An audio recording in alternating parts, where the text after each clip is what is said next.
You might not necessarily need the best person either. So the example I usually give is when I talk about if I am going to the grocery store, a little Toyota Corolla, little compact car is going to work just fine. I do not need a construction crane. If I have to build a house, that Corolla is going to do nothing for me. Yeah, I need the construction crane. Hello, fellow creative voyagers. This week on the Indie Author Podcast, I talk with Kate Tilton, founder of Kate Tilton's Author Services, about author assistance, finding one, or being one, including the various types of support an author assistant can offer, from organizing emails and managing forums to handling newsletters and connecting with PR firms. We explore the complexities of finding the right assistant, balancing workload, and the importance of clear communication and trust. Kate also touches on strategies for authors who find themselves overwhelmed and seeking help, providing valuable insights for anyone considering hiring or becoming an author assistant. And now, let's hear from Kate Tilton about author assistants, finding one, or being one. Hello, and welcome to the Indie Author Podcast. Today, my guest is Kate Tilton. Hey, Kate, how are you doing? Hi, I'm good. How are you? I'm doing great, thank you. And to give our listeners and viewers a little bit of background on you, Kate Tilton is the founder of Kate Tilton's Author Services, where she's been helping authors since 2010. Kate works with authors of all stripes, from New York Times and USA Today bestsellers to pre-publication authors. Becca Syme calls her the best author support in the industry, which is a great testimonial to have. A cat lover and fan of many geeky things, Kate can likely be found curled up with tea and a good book, plotting world takeover, or connecting authors and readers in any way she can. And so, not surprisingly, Kate is joining me today to talk about author assistants, and we're going to be talking about it both from the point of view of using one or becoming one. And so, Kate, I thought a fun way to start out would be to find out how you ended up in the author assistant area. Yeah, so it's kind of a funny story. I was actually in high school, and this is back in the day when Twitter was Twitter, and happened to be following an author that I really loved, and they had posted they were looking for an assistant. And I asked, could it be a virtual assistant? And surprised, they actually hired me for the job. So I really fell into it. It wasn't a plan. That was my senior year of high school, so I hadn't really picked out a career path. I didn't think I was going to continue being an assistant either. You know, I always been told that you go to school, do really well, get into a good college, do well there, and then you get, a good desk job, which is not true at all. But that's kind of what I thought. But in college, I ended up just getting connected with different authors, especially in the indie space, and the business grew from there. So what kind of work were you doing as a senior in high school in support of that first client? I know. So I started with the things that I was just naturally good at. I'm a good organizer just by nature. So it was a lot of organizing all of their emails. So these emails go to, junk, right? Like any hate mail went to junk. Fan mail went into the fan mail folder. Things that were like really important that the publisher needed to see would go on to the author's private inbox. This was also back when online forums were more of a thing. So I was the person managing the forums. And then also things like helping out with contests. We did a contest where we named I would say it was like a character, but it was like a stuffed animal representation of a character. So we did a contest for that. I was like, name this stuffed animal and you would get a prize. So I went through all the entries and helped the author weed out, here's the top ones I think you should look at. Mm-hmm. That's great. So I think that maybe a point of clarification, this answer might be different depending on who I would ask, is that there are all sorts of, you can hire people for social media management, or you can hire people for, probably everything that an author assistant might do. And so can you talk a little bit about the difference between someone you're hiring as an author assistant or one of those more specialized kind of people that you might bring on for shorter periods of time or specific work? Yeah, it is kind of a weird job. It's still one that my family isn't sure how to articulate. And sometimes I'm or how to say. It's easier to say like what I don't do than what I do. And I think that really leans into things that you want specialists for. So it's like, I could do social media, but I don't do social media. I don't love it. And I'm more expensive than someone you can hire who really loves social media and is going to be really good at it. So I think there's an element of just people have different things that they're good at. And you might have an assistant, for example, I do a lot with Shopify, and you're going to have assistants who will not touch Shopify at all. I like translations and audiobooks and newsletters, and there's going to be assistants who don't do that.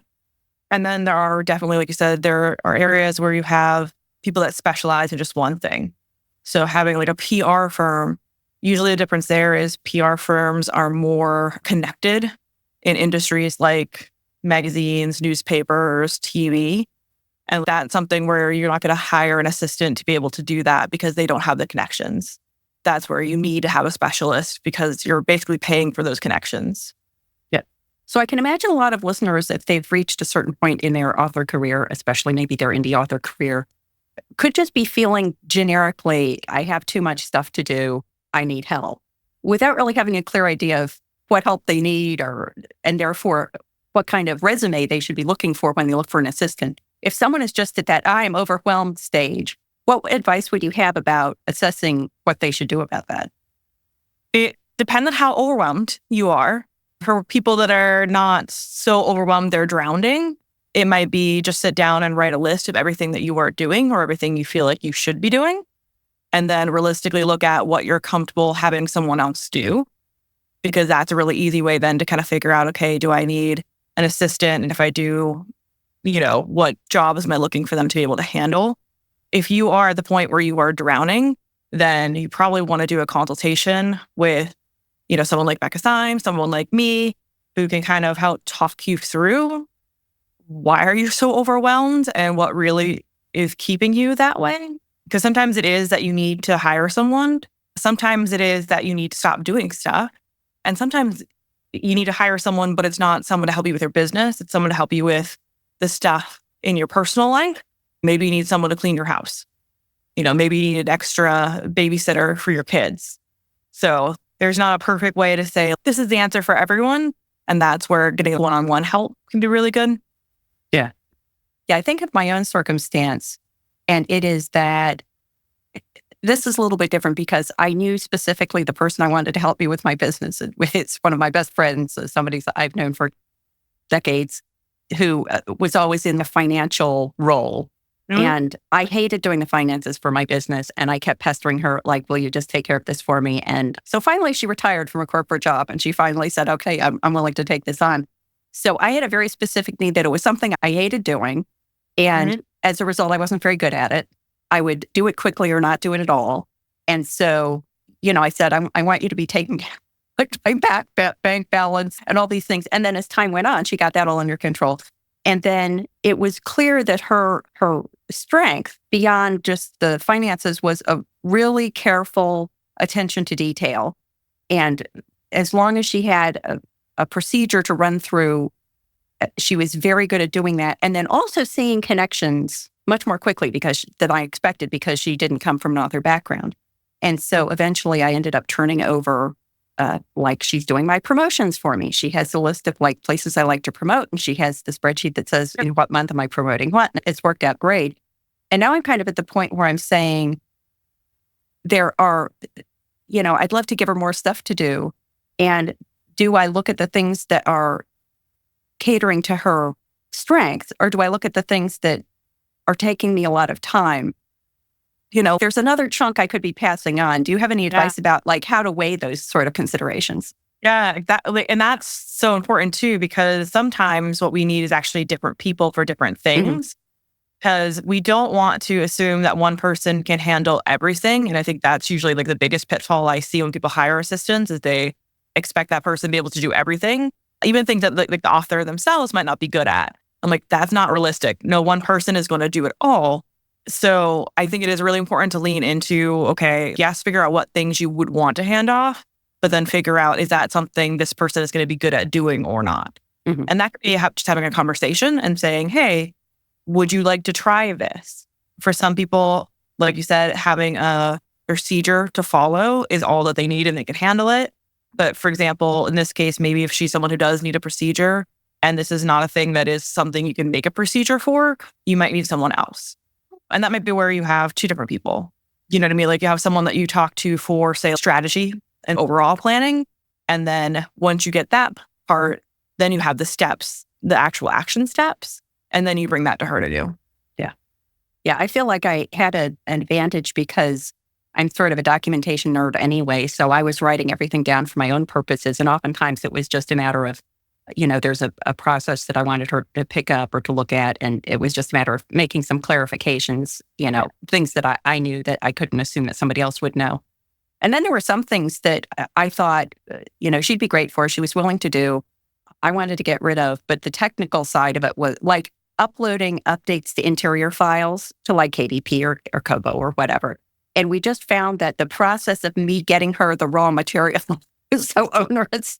I was fun. It was like, you know what? I'm going to spend as much time just getting this ready for you as I would doing it myself. And so there were sort of those logistical things like, no, at this point, it just makes it easier for me to continue doing it. Yeah. And that's where it's just, I wish there was like one answer that would work for everyone. Yeah.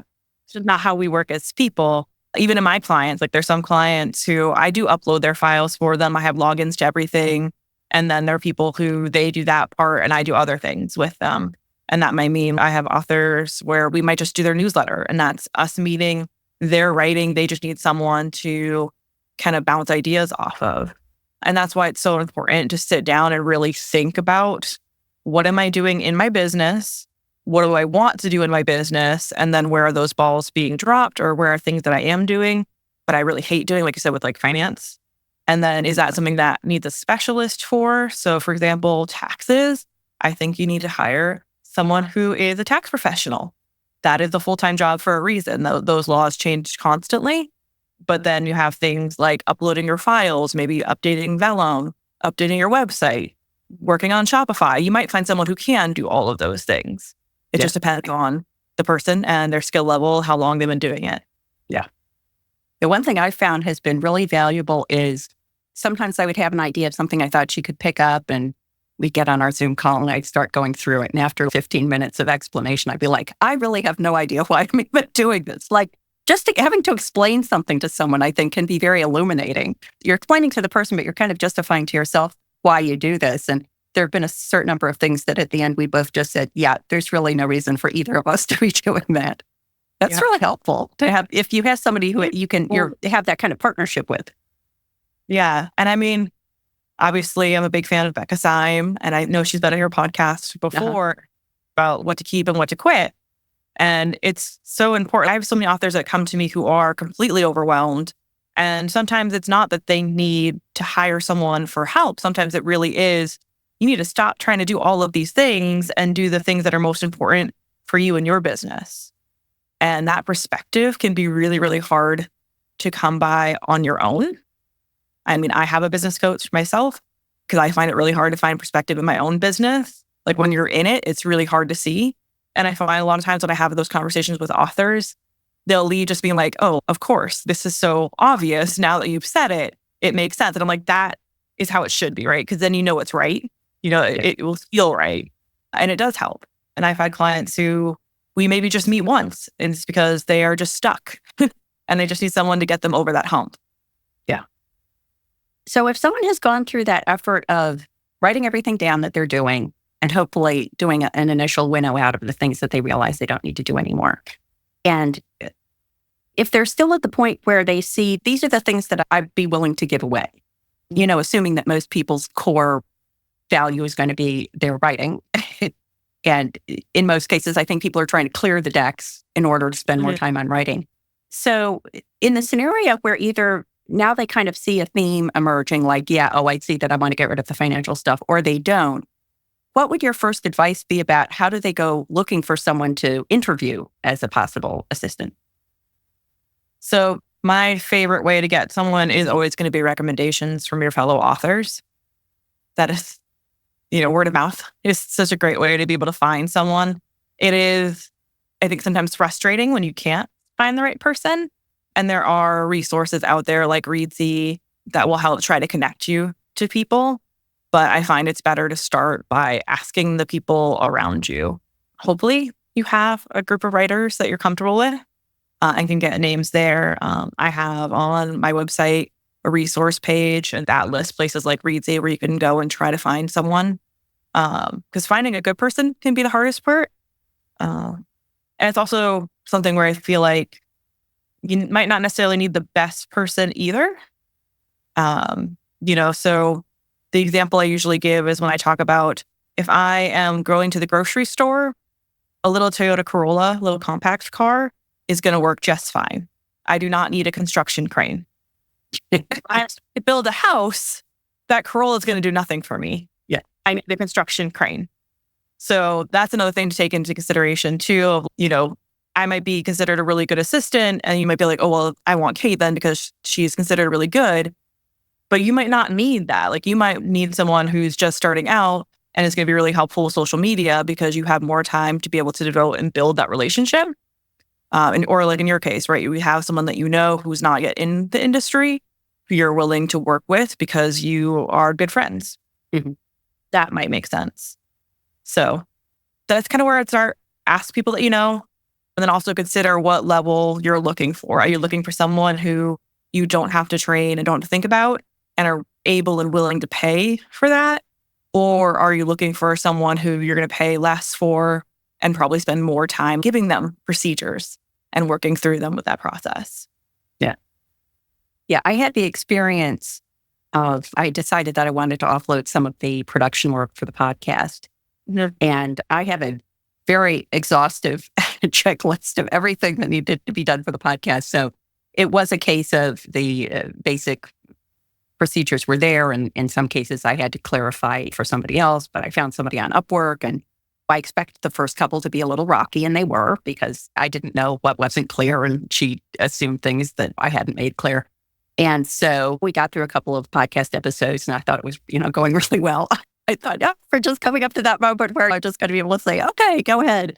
And then after maybe 3 or 4 episodes, she wrote me a note and said, I thought that I had the bandwidth to take on another podcast, and I realize I don't, so I'm not going to be able to do this for you anymore. And I thought, could you not have told me that 2 episodes ago? Because I felt like in the early process, it's going to be rockier, right? It's always going to get better. It's probably hardly ever going to get worse.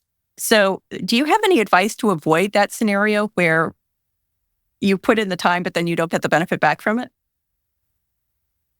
I mean, clear communication as much as possible. Sometimes that's going to be completely unavoidable. I mean, people have things happen in their life that they're not expecting. I've seen that happen, right? Where someone has a family crisis. Yeah. Like sometimes I'll get the author who's, I had an assistant, it was going great. And then they had a family crisis and now they're not doing the business anymore. Help. And there's nothing you can do to prepare yourself or really guard against that beyond obviously making sure, you do have procedures written out. And I find for some authors that just the idea of me saying, write out your procedure is going to give them hives. And that is where it is good to hire someone like me who might help you write that procedure. And then you can go and hire someone who's cheaper to then do the procedure. Yeah. But yeah, clear communication is going to be huge. And I will also try to not hire someone and then immediately dump everything on them. In your case with the podcast, that's just one thing. And that just happened to be that they were not able to do what they were hoping they were going to be able to do. But I've seen that with authors when they hire an assistant, they're like, okay, I want you to upload new files and change all my back matter and also do my website and then do my newsletter. And that can be like super overwhelming before you get to know the person and how they like to operate. So that might be something to consider of, here's my huge list of stuff that I want, but what do I want to start with? And then build from there. Because that also lets you kind of gauge the person you're working with, like their bandwidth, and seeing, are they doing good? Do they seem completely overwhelmed? That can help. Yeah, I think that's one of the things that worked really well for my assistant. Actually, we titled her my business manager because that was much more appropriate. But we did start really specifically. And then she would do that for a couple of weeks or maybe a couple of months. And then it would become apparent that there was like something that was kind of an obvious add-on to that. There was some overlap, and the learnings she'd had about one area applied nicely to another area. So I think that worked really well. And the other thing that I was happy that I had done with the podcast assistant was that I said, I need this to be so that at any moment, if you win the lottery and decide to go to Fiji for the rest of your life, that I can pick it all up. And so the plus was there wasn't anything that I couldn't start doing myself. Whereas once I found another assistant for the podcast, which I got through a recommendation, then I was operating on that basis for a while. And then I felt comfortable, like things were going really well. He seemed very reliable and willing to stick with me. And there was something that I had asked him that I was doing because the way he would do it, the tools he had, the audio and video editing tools he had, I didn't have access to or know how to use. So I was asking him to do it in a certain way. And then at some point I said, you know what? The chances that I'm going to have to do this for you are small enough that you just go ahead and do it the most efficient way. And I know that I have the weird backup plan if, the moving to Fiji for the rest of your life thing works. So always being able to reel it back in if you find you need to, and then loosening the grip a little bit over time. Yeah. And I guess for me, it's more making sure that you have the things that are important. Mm-hmm. So, for example, with like the podcast, right? The things that you are doing might be extra. So you can still do your podcast without those bells and whistles. So I think that in a similar way with like assistant business managers is you might want them to do things that you are not able to do.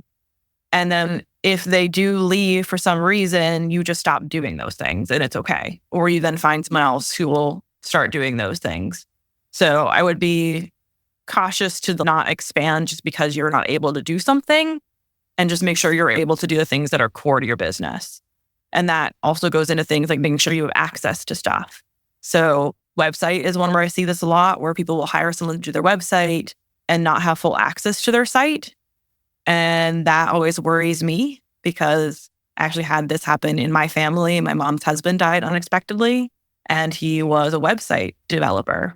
And a bunch of his clients did not have access to their website, hadn't saved their passwords. And there was not a lot that we could do to help because he was gone. So when I see authors who are like, oh yeah, I have to, message my designer because I can't make any changes to my own website. I'm like, you need to be really, really sure that they have a succession plan in place so that if something happens to them, you are okay and not having to pay to have your site redone all over again. So that's where I would, I guess, draw the line and make sure you have the stuff that you need, and then be willing to expand to things that are extra and are fun. But if they don't happen, you're still going to be okay. Yeah. One of the things I had done was get LastPass Password Manager, which has a function where you can share passwords with somebody and, and then revoke their password if you need to. But it does open an interesting question because, I completely trust this person. I just gave her the passwords to all my accounts and so on. And I know I'm not recommending that for anyone else. This is a very specific situation. But it is tricky sometimes to know where to draw that line between giving people access, giving an assistant access to what you want them to help you with without compromising security. And some platforms are better at accommodating assistant level access than others. Do you have any advice on that front? It's really personal. I mean, this is what I always tell my clients is kind of the more access you give me, the more stuff I'm able to do. The less access you give me, the less I'm able to do. So I have some who are like, yeah, here's my credit card and all of my life information. Please handle everything for me. Yeah, that's fine. But I'm also someone who's been doing this since 2010, and people will say I'm trustworthy. So, right, I think there's that level of trust that's been developed. And I have other people who, even though it's not a trust issue, it can be just, they're like, I don't want to give you my Amazon password because that's where I make so much of my money. Yeah. And if Amazon decides to be finicky and shut down the account because we're logging in from different places, I don't want that to happen. Yeah, that's fine. It just means I cannot help you with anything on Amazon because if I can't log in, I can't do anything. Plus, it also gives them access to your entire Amazon purchase history, as far as I can see. Yeah, there have been a couple of times where my assistant has been logged on to do something on KDP, and then she'll send me a note, and he's like, "Oh, I'm sorry, I just bought, a hair dryer on your credit card." And we have to work all that out. But Amazon is kind of unusually bad at separating out the business from the personal aspects. Yeah, which is usually one thing I would suggest there is to have your author account be separate from your personal account. Have an Amazon account on your personal email and then have your author account be on an author email. Ideally, an email that's not public, like an email you make that is just for managing your logins, because that way it's less likely for someone to know what that email is and try to break in. Yeah. And then you also avoid that someone bought something on my credit card. If they're on your account buying something, it's because you asked them to for corporate reasons, right? Yeah. I've had that where the author is like, I need you to ship this. And I'm like, great, I need to buy mailers, bubble mailers for books. So I can go on the Amazon account because it's only for the business and buy it there, which then saves us from having to me send an invoice and then reimburse me. They get the credit card points, it just makes it easier for everyone. Yep. So that can be really worthwhile to separate things as much as possible. I have authors who don't. Everything's on one email, their personal stuff, their Facebook, all of their accounts. And it can be overwhelming to deal with all of that stuff. And it also can be hard to then hand that stuff off. Whereas if you have it separated into different emails, that's easy enough for you to say, hey, you're the one who's good at checking like the book promotions. So here's the email I want to use for the book promotions. And I want you to be the one monitoring that. And then you as author no longer have to worry about that. Your assistant's going to check that. So it helps you from having to do all that brain work of weaving through the mess. Yeah. Takes more time to do it, to set it up. But in the long run, super worth it. Yeah, for sure. So do you have any other tips for red flags people should watch out for? Things that they should definitely look for if they're assessing assistant candidates, or things you definitely don't want to see if you're assessing off assistant candidates? Yeah, I mean, a lot of it is going to be personality. If you do not feel like you are jiving, that is probably not going to work out in the long run. Doesn't mean that person is a bad assistant, but this is such a job where you work so closely together. I think it's really important that you work well together. I also look for things like if there's a bunch of typos on their website, if they don't have a website, right? How cheap they are can be a sign for me. And then there's kind of this area where there's a lot of people who want to become assistants who don't have any experience. Sometimes that can work out, sometimes it can't. So that has to be kind of a personal thing that you decide of like, how much time do I want to spend on this and how much do I want to be hands off? So I've had times where people, they have a fan who really wants to be an assistant, but they might not have a natural inclination to be good at it. So that has to be a question of like, is it worth it to you to try that for a lower rate, or is it better just hire someone who has some experience? And then sometimes, right, there are people who want to be authors themselves or are already authors that can work nicely because they might know more about the industry. A downside of that can be if their business takes off, then they're going to have to cut their work with other authors. So that has to be one of those cases of, are you a person who is okay with that kind of flexibility, or you're looking for someone that's going to stay with you for a really, really long time? So yeah, I interviewed, I don't know the episode specifically, but I interviewed Robert Blake Whitehill, and one of the things we talked about was the fact that he had these intern arrangements. He had I think a design school near him, and he was looking for some graphic design for a promotion or something like that, social media posts or what have you, and he made this arrangement. And I thought, I couldn't think of anything worse, because every semester, I don't know what the turnover was, but every period of time, you'd be training up a new group of interns. And I was like, that just sounds totally awful. If I don't see that payoff of at some point, I would be definitely in it more for the long-term relationship. Yeah. And that's kind of where it's hard to say it's just like one red flag, because it's really about how you work together and what your natural strengths are. If you're someone who is really adaptable, it might be great to have interns, right? Because they are going to be really cheap. They might bring new ideas. Like that might be a really good area. For someone like me, that also sounds like a nightmare. I don't want the short-term relationships. I'd rather work with a few people and do it for the long haul. So the red flags are kind of things that have to be about what you need. And the only person I can tell you that is you, beyond obvious red flags of, here, pay me through this weird link or something like that, Yeah. There's scams in every business, but are author assistant related scams that are specific that people should know about if they're thinking of engaging an assistant? I don't think I've seen anything that is author assistant or like business manager specific. Obviously, I always check writers beware. That's where I send a bunch of my new authors. The bigger scams, right, tend to be the ones that are, hey, we'll publish your book if you pay us all this money. An author who has already been publishing books, who's looking for an assistant, they're probably not falling for those kind of scams, right? So it's really just about making sure you're finding the person who is going to be the right fit. And also that you set the right expectations. If you're hiring someone as a contractor, you are the client, not the boss. So there are certain like states, right, where you can't just say, I'm going to expect them to work from this hour to this hour, this many hours, without actually hiring them as an employee. So that can be an area to just be aware of. You don't want to have tax liability issues. So instead of treating them like they're your employee, treat them like they are your contractor. So you're giving them work, but it's up to them to get it done. You can set deadlines, but you can't be strict in terms of, I expect them to be working from 9 to 5 every day and answering emails and things like that.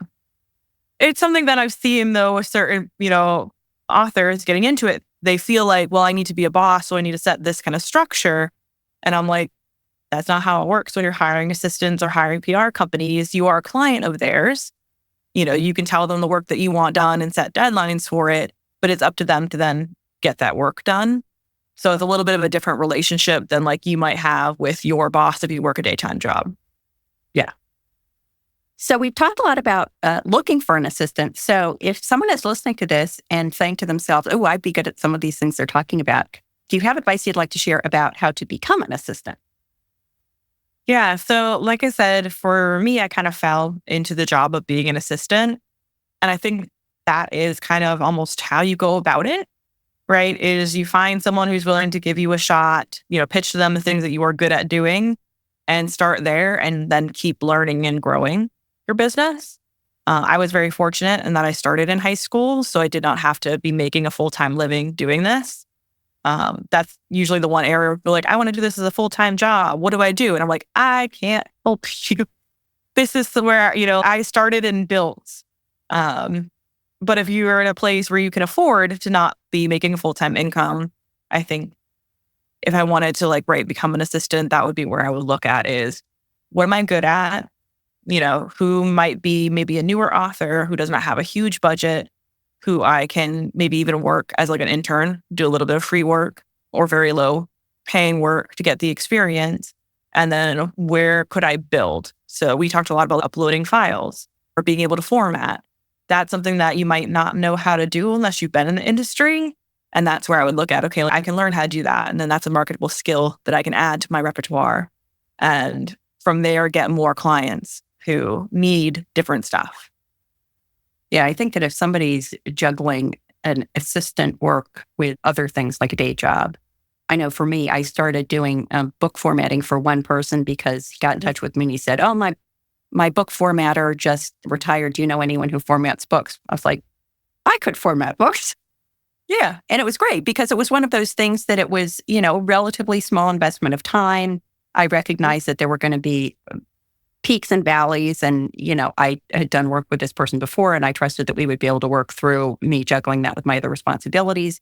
And I think I always thought that picking something very specific is good because if I'm looking for help, I might want to work toward having that person do a broad spectrum of things. But in the beginning, I don't want to see someone who says they do everything. I want to see someone who expresses a specific talent in a particular area.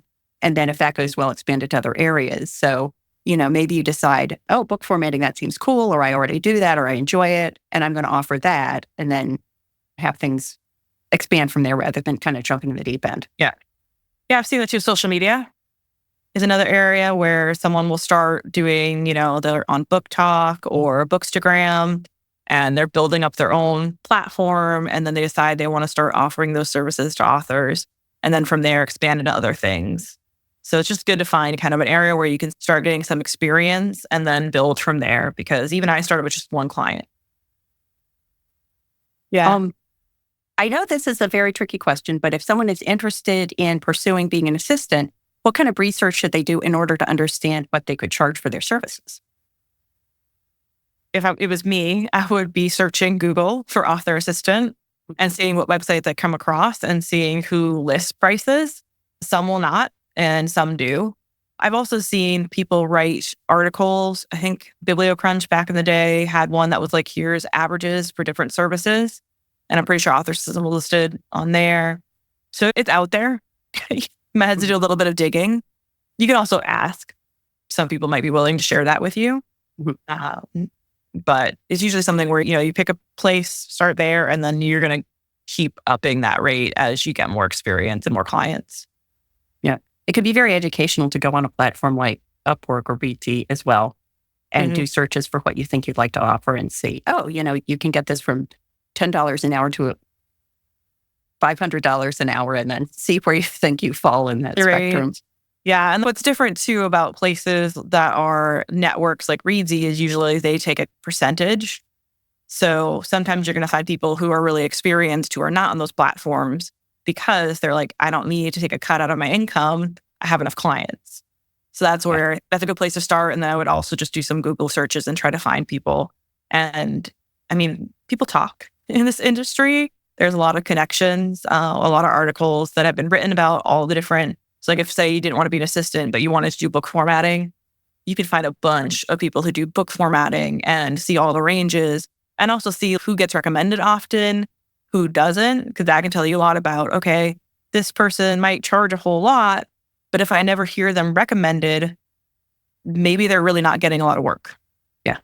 Yeah. But these people are getting recommended all the time. Their rates may be $100 cheaper. Okay, that might be a better place to start. Yeah, I think that networking with the people in the offering the services that you want to offer is great because, you will run into the situation where someone is in demand and they get to know you and they have a potential new client come in and they say, oh, well, I can't do this, but I know so-and-so and, I can back that person up. So I think it can be a virtuous cycle of support and referrals. Yeah. So great. Well, Kate, thank you so much. I love talking with anyone else who is as process-oriented as I am. So that's super fun. And please let everyone know where they can go to find out more about you and everything you do online. Yes, everything is on katetilton.com. That is where you can really find everything. Great. Thank you. I hope you enjoyed my conversation with Kate. I mentioned a conversation I had in an earlier podcast episode with Robert Blake Whitehill about how he involved interns in his publishing work, and that was way back in episode 72. Have you ever considered hiring an assistant to help with your author business? And if so, what task would you hand off first? I would love to hear your thoughts. Just leave a comment on YouTube. And if you got value from this episode and were thinking, I wish I could buy Matty a cup of coffee, you can do that. Scroll to the bottom of any page at theindyauthor.com and click Buy Me a Coffee. Until next time, here's wishing you favorable winds and smooth sailing on your creative voyage.